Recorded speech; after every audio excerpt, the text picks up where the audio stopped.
Voilà, je sais, j'espère que le son est correct. Je suis pas sûre d'avoir le son qu'il faut pour Instagram, mais c'est pas grave, on va voir si ça fonctionne. Et puis sinon, on fera avec les aléas pour parler de, voilà, suivre son cœur, même quand il est brisé, ou alors même quand on croit qu'il est brisé. Je sais pas. Ce que je voulais déjà vous dire, attends, je vérifie que j'ai mon enregistrement en cours. Ouais, c'est bon, l'enregistrement est en cours parce que vous retrouvez ces vidéos sur YouTube. Donc, je suis très contente de vous retrouver après une semaine de pause. J'ai pris une semaine de vacances à la montagne, donc je suis dans l'esprit montagne ce soir. Pour ceux qui ne me connaissent pas, si tu arrives ici par hasard, je m'appelle Jeannick de Saint-Laurent-du-Marne. Je me présente comme auteure, conférencière, éclabousseuse de vie, canal de lumière, guérisseuse de lettres. Ouais, éclabousseuse de vie et de joie en fait. Mettre de la vie et de la joie, peu importe ce que tu traverses, les intensités que tu traverses. Donc, j'accompagne surtout dans les transitions de vie, donc deuil, transition de vie, évolution intérieure. Et puis en fait, ce que j'appelle les crises existentielles, en fait, voilà, qu'est-ce qu'on fout ici? Mais qu'est-ce que je fais là? Et c'est vrai que bah, face à un deuil, face à la mort, c'est souvent des questions qu'on se pose, face à des grands changements aussi. Salut Valentin, il me fait plaisir de te voir sur Instagram. Coucou. Et il y a Christine aussi qui est là. Bonsoir Christine, faites-moi un petit commentaire si vous êtes là. Donc en fait, bah voilà, je reviens de vacances, donc je suis un petit peu encore à la montagne. J'étais à 2000 mètres et c'est l'atterrissage est un petit peu particulier, surtout qu'aujourd'hui c'était très brumeux. Mais j'ai bonsoir Christine. Mais j'ai une ancienne cliente là avec qui on échange toujours et qui m'a qui m'a envoyé un petit message avec une réflexion que j'ai trouvée vraiment intéressante sur le fait de suivre son cœur. Donc par rapport à ce qui est vraiment prôné en développement personnel, avec tous les coachs, etc., c'est d'avoir une vision très précise. Et en fait, euh, tu dis je veux aller là, donc tu as ton objectif et puis tu fais toutes les étapes pour arriver à ton objectif. Alors que finalement, elle a observé chez moi que c'était presque, j'avais plus un fonctionnement de suivre mon cœur. Et donc j'ai rajouté en fait même quand il est brisé parce qu'effectivement, bah, à la mort de Louis, bah, on va dire, tout était brisé, hein. Ma confiance, mes convictions, peut-être mes croyances, etc. En fait, c'est comme si en fait tout éclate, tout part dans tous les sens, tout part en mille morceaux. Mais en fait, quand il y a un trauma, quand il y a un choc, quand il y a quoi que ce soit, et parfois c'est pas non plus un trauma brutal, ça peut être un trauma qui se fait graduellement, puis on a l'impression qu'on ne sait plus où on est. Et finalement, c'est accepter aussi de fonctionner à partir de ces débris, à partir de cette poussière finalement.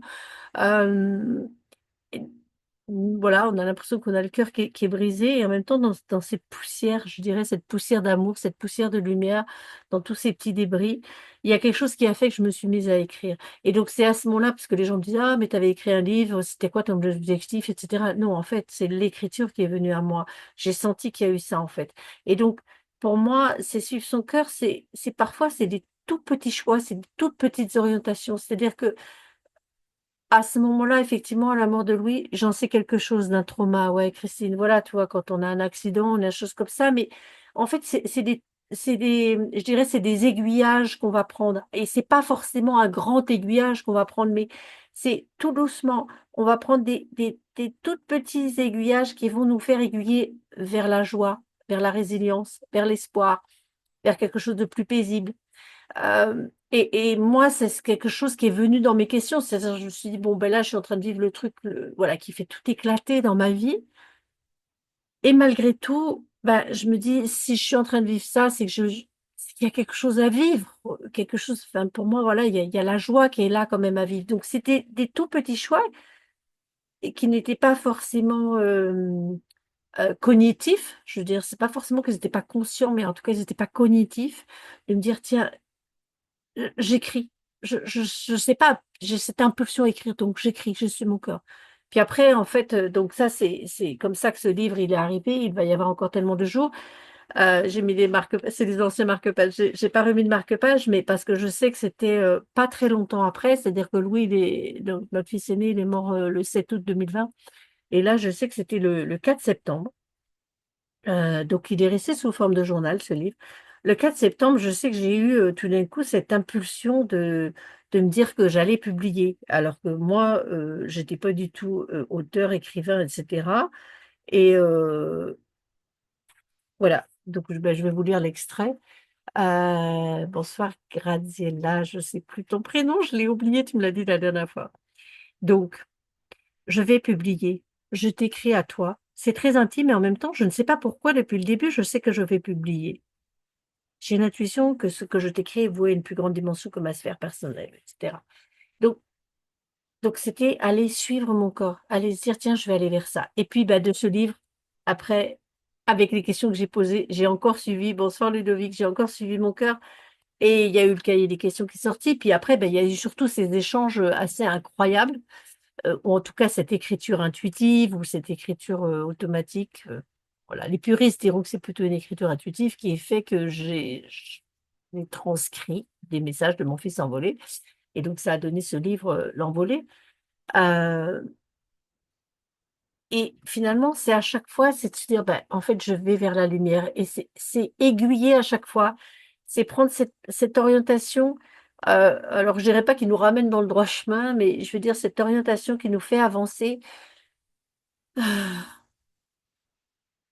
sur quelque chose qu'on ne peut pas forcément expliquer. Donc, c'est pour ça que je dis suivre son cœur et que c'est pas forcément quelque chose de cognitif et qu'on va vers ça, qu'on va vers la lumière et qu'on a confiance. Et parfois, ben, c'est vrai que ça paraît très long, ça peut paraître très lent. Ça peut paraître très flou aussi. Et c'est accepter d'être dans ce flou. Au lieu, enfin, moi, c'est ma façon de fonctionner. Je sais bien que voilà, c'est pas forcément ce qui est prôné. Et puis, pour moi, c'est aussi dans ce sens-là, c'est lâcher le contrôle. C'est-à-dire arrêter de dire, bah, moi, je contrôle tout, je veux que ça se passe comme ci, comme ça. Alors, bien sûr, voilà, la dernière fois, on a organisé un anniversaire. Bon, j'ai contrôlé mon soeur Myriam aussi qui est là. J'ai organisé, préparé à manger, organisé l'espace dans la maison pour qu'on puisse recevoir les gens, etc. Donc oui, il y a une organisation qui est là aussi après. Mais le départ, c'était quoi l'impulsion? C'est de faire la fête, faire un anniversaire. Donc c'est ça, par exemple, c'est de se dire, bah, là, je vais écouter mon cœur. Mon cœur, il me dit quoi? Oh là là, c'est beaucoup d'organisation, de faire un anniversaire, etc. Non, je ne vais pas y arriver, c'est trop compliqué. Ça, c'est pas mon cœur, c'est ma tête qui parle et de me dire, mais en fait, moi, j'ai envie de la fête, j'ai envie d'un anniversaire, j'ai envie de faire ça. Et donc, qu'est-ce que je vais mettre euh, en place pour ça? Mais c'est d'abord suivre son cœur. Et c'est de suivre ce qui est, on dirait, qui va vers la légèreté. Et la légèreté, ça veut pas dire qu'il n'y a pas de travail derrière, qu'il n'y a pas du boulot à faire. C'est-à-dire que moi, j'ai commencé à écrire comme ça me venait. Et puis après, ben, il y a eu ce truc de me dire, bon, ok, ça va devenir un livre, donc j'écris tous les jours. Et après, ben, il y a eu tout le travail de correction qui a duré, enfin, moi, j'ai écrit, on va dire, pendant 3 mois. Et après, donc, novembre, décembre, janvier, février. Voilà, et ça a mis 5 mois, on va dire, de travail de correction, de mise en page, travail éditorial, etc., pour que le livre soit publié. Donc, c'était plus long, ce qui était relativement rapide en soi. Mais ce que je veux dire, il y a eu tout ce travail. Et là, bon, c'était un peu plus que mon cœur que j'ai suivi. C'était aussi de me dire, ben, j'ai envie d'aller jusqu'au bout. Mais le fait que ce soit quelque chose qui soit né de mon cœur, qui soit né de mon intuition, qui soit né de euh, ça m'a donné la légèreté, ça m'a donné la force, ça m'a donné l'envie d'aller jusqu'au bout aussi du projet, même à des moments de découragement. Donc, c'est arrivé à suivre son cœur. Et c'est arrivé aussi euh, à ne pas, comment dire, à se laisser guider par des trucs qui sont un peu fous. Je sais que, par exemple, bah, tiens, j'ai un exemple justement qui parle de notre fils Louis. Et je crois que j'en parle dans le livre, il va y avoir encore tellement de jours, mais j'en parle pas de cette manière-là. Voilà, là, c'est exclusif, c'est que bon, c'était un enfant, alors on dirait aujourd'hui HPI, TD, je sais pas quoi, enfin bref, bon, allez, un enfant hypersensible, extrêmement intelligent, extrêmement tout. Et, euh, et un jour, donc il avait même pas encore 11 ans, je me suis dit, non mais là, il va falloir qu'on organise quelque chose pour cet été parce que il y a beaucoup d'énergie à gérer et il y avait ses frères et sa sœur aussi derrière et je dis, il faut qu'on trouve un truc. Et en fait, j'ai eu cette idée, a priori un peu folle, qui était, mais il pourrait aller en Australie, donc chez nos amis, et c'est là-bas qu'il avait vécu jusqu'à ses 4 ans. Et donc voilà, c'est né comme ça. En fait, c'est sur mon cœur, c'était une impulsion, c'était un truc un peu fou. Et après, ben voilà, ça s'est fait. Et il a adoré son voyage. Il est resté 6 semaines là-bas. Bon, bien sûr, il est parti en mineur non accompagné. C'était tout un truc, mais voilà, on avait entièrement confiance en nos amis et ça s'est fait. Donc, c'est arrivé à suivre son cœur, en fait. C'est arrivé à suivre ce qui est juste pour nous. Euh, et quand tu te dis que tout est brisé, quand il y a un décès, quand il y a un accident, c'est de se dire, ben peut-être que il y a plus grand-chose qui te donne envie, peut-être qu'il y a plus grand-chose qui te donne de l'espoir. Et malgré tout, c'est peut-être se dire, bah, de toute cette poussière, de tous ces débris, de tout ce qui s'est désintégré, de tout ce qui s'est désagrégé, en fait, qu'est-ce que je peux créer? Et pas forcément chercher à créer quelque chose de solide, mais plutôt créer, je dirais, un espace d'être intérieur. Et c'est comme ça, en fait, que sont nés mes livres et que est en train de naître aussi le quatrième qui est complètement différent parce que là, je vais parler un petit peu de mon fils dedans, mais très peu. Le sujet principal, c'est mon enfance. C'est une randonnée itinérante que j'ai effectuée en novembre 2023.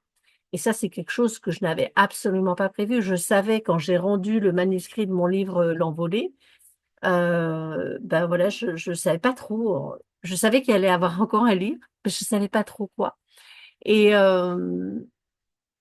il y avait quelque chose qui me disait, mais moi, je vais pas passer ma vie à publier, enfin, à transcrire et publier les messages de mon fils envolé, même si j'ai eu beaucoup de plaisir à le faire et même si, voilà, j'en transmets encore, par exemple pour 2025, tous les mois, et puis, bah, par contre, dans mes accompagnements individuels.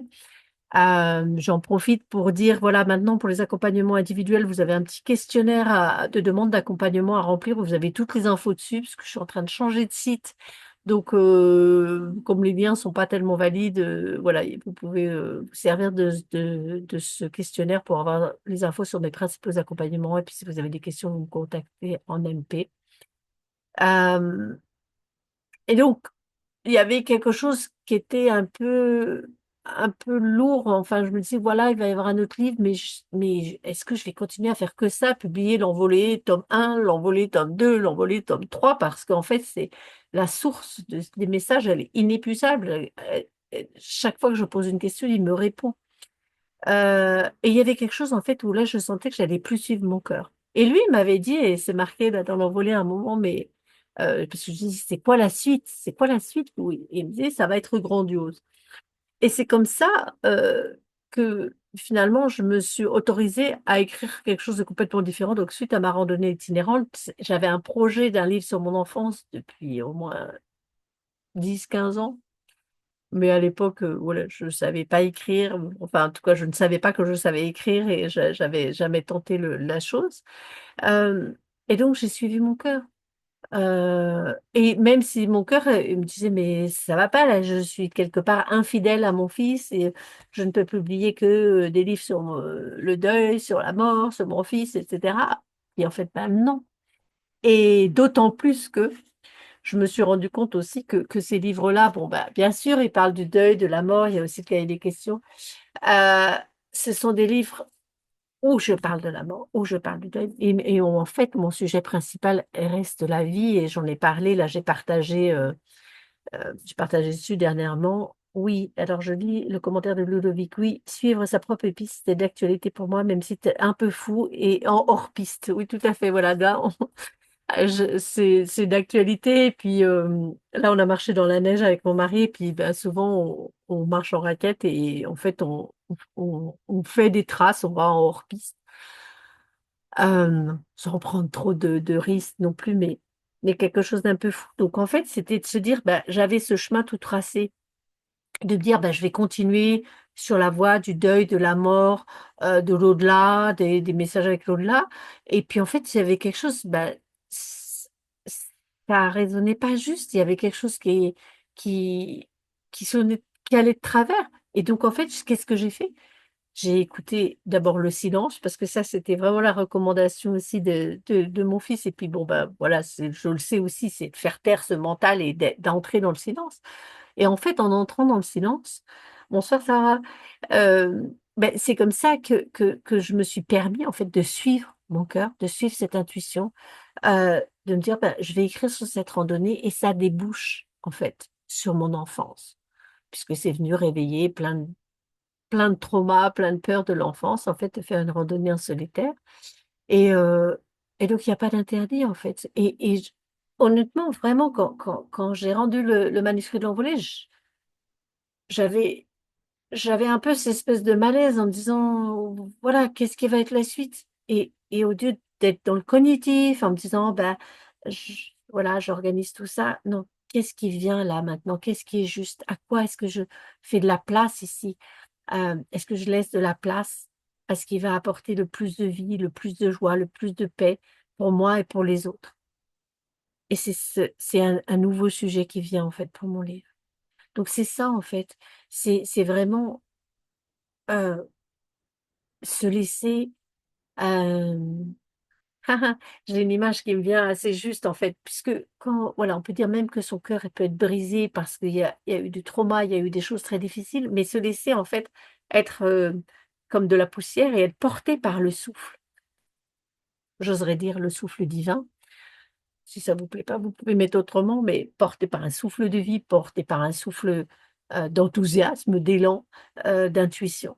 Voilà et d'être cette poussière qui vole et qui va créer quelque chose, en fait, qui va aller se matérialiser dans, voilà, un projet, un livre, autre chose, d'aller parler à quelqu'un. C'est pas forcément de publier des livres, mais, hein, suivre son cœur, ça peut être aussi, de voilà, de plus parler à personne, de ça peut être de cuisiner, ça peut être, plein de choses.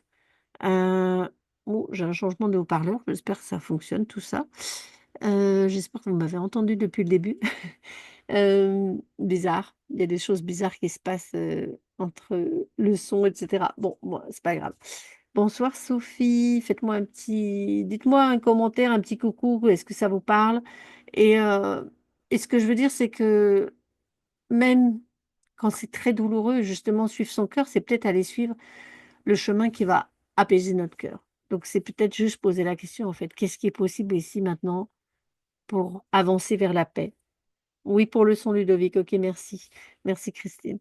Donc c'est qu'est-ce qui est possible maintenant en fait, au milieu de toute cette poussière, voilà, de tous ces désintégrations, on va dire, pour créer quelque chose non pas de solide, mais qui ait cette légèreté aussi de la poussière de lumière, de la poussière d'étoiles, de la poussière de joie. Ça te parle, ouais, Christine. Oui, voilà. Toi, tu as eu ta colonne qui était brisée et tu l'as reconstruit, mais finalement, c'est pas forcément en reconstruisant quelque chose de solide, mais de garder finalement cette légèreté, de garder cette, la poussière, c'est quelque chose qui peut se densifier. Donc c'est comme nous, en fait, on est une densification de cellules. Prendre forme, mais en même temps qui garde cet espace entre les grains de poussière, qui garde la légèreté, qui garde le mouvement, heu, qui garde la joie, qui garde la vie en fait, qui ne s'enferme pas dans quelque chose de rigide. Bonsoir Isabelle, tiens, c'est toi qui m'as inspirée pour parler ce soir. Donc c'est vraiment, rester dans ce mouvement, dans cette écoute, dans ce silence qui permet la création et ça ne veut pas dire que quand on ne travaille pas de manière cognitive ou quand on n'avance pas de manière cognitive, mais vraiment ce que j'appelle en suivant son cœur, son intuition, ça ne veut pas dire qu'on passe pas à l'action. Ça ne veut pas dire qu'on n'avance pas. Et c'est aller créer finalement plus un espace d'être. Suivre son cœur, voilà, quand tout est brisé, quand les choses sont difficiles, c'est créer un espace d'être complètement serein, complètement en paix, à partir duquel tout est, je dirais, possible de créer dans de la matière, dans des projets aussi, voilà, de trouver un logement, d'engager une nouvelle relation, créer un livre, de créer des accompagnements, de créer, je sais pas moi, de juste un retour à soi, renaître en son intérieur, Christine. Ouais, exactement ça. Donc en fait, c'est ça, c'est quelque part, hem au lieu d'être complètement dans la matière, dans le cognitif et de se dire: «Ben, voilà, il faut tout que je reconstruise parce que tout s'est effondré». Moi, je me souviens dans ma famille, voilà, d'une personne qui a eu un très grave accident, qui s'est retrouvée dans le coma pendant 6 mois, et après, en fait, qui était complètement perdue parce qu'en fait, elle avait perdu son cadre de vie et que rien ne pouvait revenir comme avant.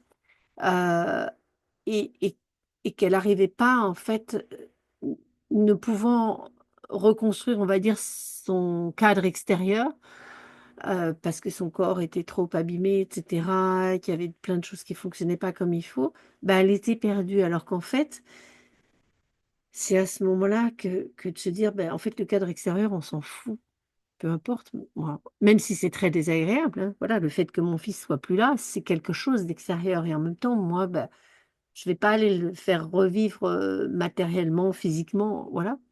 Mais il y a autre chose qui se crée intérieurement. Et pour moi, c'était au-delà d'aller engager une conversation avec mon fils. Bien sûr, j'ai recherché ça et dans mon livre, il va y avoir encore tellement de jours. Si vous le lisez, vous voyez, oui, je suis tout le temps en train de lui dire, mais parle-moi, montre-toi, quoi. Dis-moi qu'est-ce que tu es, donc, où tu es, etc. Qu'est-ce que tu fais, qu'est-ce qui se passe et qu'est-ce qui est possible, en fait, pour toi, pour moi, pour le monde. Donc, j'étais sans cesse dans cette quête. Et en même temps, c'était aussi, accepter quelque chose de complètement nouveau, accepter de lâcher le contrôle, accepter de créer finalement quelque chose qui soit un bouleversement, intérieur.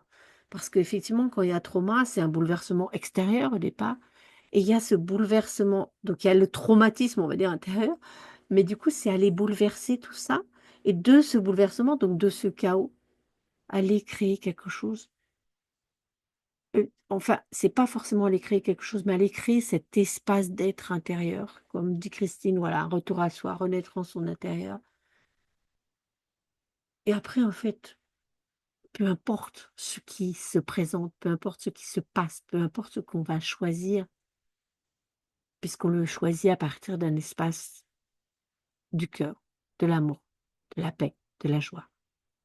Et pour moi, c'était vraiment, oui, mon fils est plus là, il est mort. Donc je peux dire qu'il y a beaucoup de choses qui sont brisées. Mais l'amour que j'ai pour lui et l'amour qu'il nous a offert aussi en étant sur terre et qu'il continue à nous offrir d'une autre manière maintenant, ça tu crois pas, mais moi je le perçois en tout cas, bah, ça c'est pas mort et donc c'est aller s'ouvrir à ça, en fait et de savoir que cette source-là, elle est intarissable. Donc c'est dans ce sens-là qu'on peut écouter son cœur complètement, qu'il y a pas de qu'il y a pas d'obstacle à ça, il y a pas de barrière. Donc on me dit souvent que voilà que ce que j'apporte souvent ça permet de surmonter les obstacles, tous les obstacles, mais en fait pour moi c'est pas une course d'obstacles la vie. C'est plutôt, hem, un chemin vers une paix intérieure. Quelque part le plus gros obstacle souvent c'est nous. C'est pas le ce qu'on croit, c'est les circonstances extérieures, mais souvent c'est nous, à l'intérieur. Alors parce qu'il y a eu des choses, parce qu'il y a eu plein de choses et c'est pour ça que j'écris sur mon enfance aussi. Oups, j'ai oublié de prendre un verre d'eau. Et réflexion, voilà mon partage. Tiens, mon haut-parleur change encore. Je sais pas ce qui se passe là. Mon le microphone fait des siennes. Bon, enfin bref, c'est pas grave, on va y arriver. En tout cas, beaucoup de plaisir à être là et puis au niveau de l'actualité, je suis très bientôt sur des salons, donc salon de Montreux, Foyonne, c'est à 1 heure de Paris, en Seine-et-Marne. Je suis bientôt au salon d'Apoigné au mois de mars et voilà et puis si vous avez envie que je vienne, physiquement dans la matière et pas juste en vidéo, faire des conférences, près de chez vous. Heu, voilà, vous me contactez en MP, on voit ce qui est possible, qu'est-ce qu'on peut créer ensemble. Qu'est-ce qu'on peut créer ensemble? Voilà, je vous remercie d'avoir été là en direct, je vous remercie si vous êtes là en différé, je vous remercie de mettre des petits likes, des commentaires et de partager. C'est ça aussi qui fait que ça contribue à d'autres personnes. Si vous avez, envie de thèmes, d'autres réflexions qui viennent, des questions, envoyez-les-moi, soit ici en commentaire, soit en MP. J'y répondrai vraiment, vraiment avec plaisir. Je vous dis à la semaine prochaine et avec plaisir, voilà. Un peu fatiguée quand même ce soir.